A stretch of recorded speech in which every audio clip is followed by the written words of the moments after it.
Well, there is a theater in Brooklyn that dates back nearly a century ago, and it is still open to this day. News 12's Phil Tate had an opportunity to tour the King's Theater, and many say, well, the theater alone is a show of itself. We are here at the King's Theater on Flatbush Avenue. There's so much history here, from the architecture seen all around to the names who have graced the stage, from Toni Braxton to Chaka. Well, today we had an opportunity to go on a tour to see what makes this theater so special. The last group of people that probably worked here was like, let me get my piece of history and I'm going on. It's a typical Saturday for Bilquis Coleman. She takes folks back in time nearly a century ago with a historic tour of the theater that first opened in 1929. Wow, I hear it all the time. It's like, oh my gosh, this is here? Like, that's the number one thing. The wow factor that tourists see today wasn't quite there. Take a look at these photos of tattered and torn curtains, worn down plaster, and a failing foundation that was in desperate need of restoration since the theater's closure in 1977. It was looking a bit crazy for a couple of years.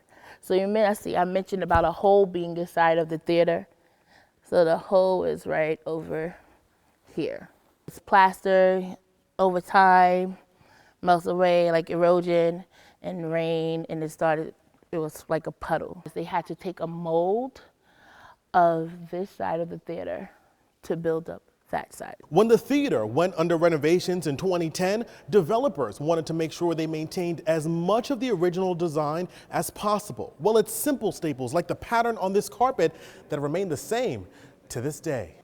So how we were able to get this pattern back was there was a popcorn machine. That's where downstairs where the bar is in the lobby. When they moved the popcorn machine, they found the swatch.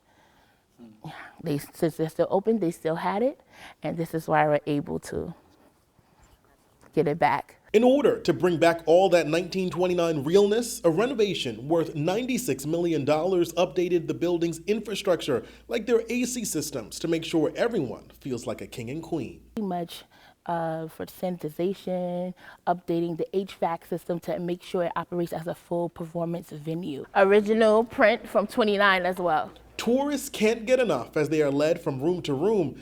Many were wondering, where are the elevators? And because we're a historical landmark, we cannot put any elevators in. While there have been countless upgrades from stage lights to equipment, some 1929 staples remain the same, like this water fountain that catches much attention. 2 water fountains do not work, but they are here for historical purposes because these are the original water fountains. If we were to use them, it will change like the infrastructure. As many tour the King's Theater twice a month, Director of Marketing Kate Hessler says shows have gone on without a hitch since the theater shuttered their doors due to COVID. Entertainment is, especially in New York, has come back really strong, and there's a hunger for it.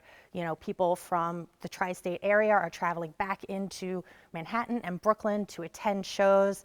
And, you know, it's just something that can't be replaced on a screen. Whether you're here for a show or want to know more about the 3,055-seat theater, one thing is for sure. Venues like ourselves, we are a constant exhibit. We are a constant work of art. It's constant. It's not just limited to shows. We are our own show. We are our own marquee because of the history. At the King's Theater, Phil Tate, News 12.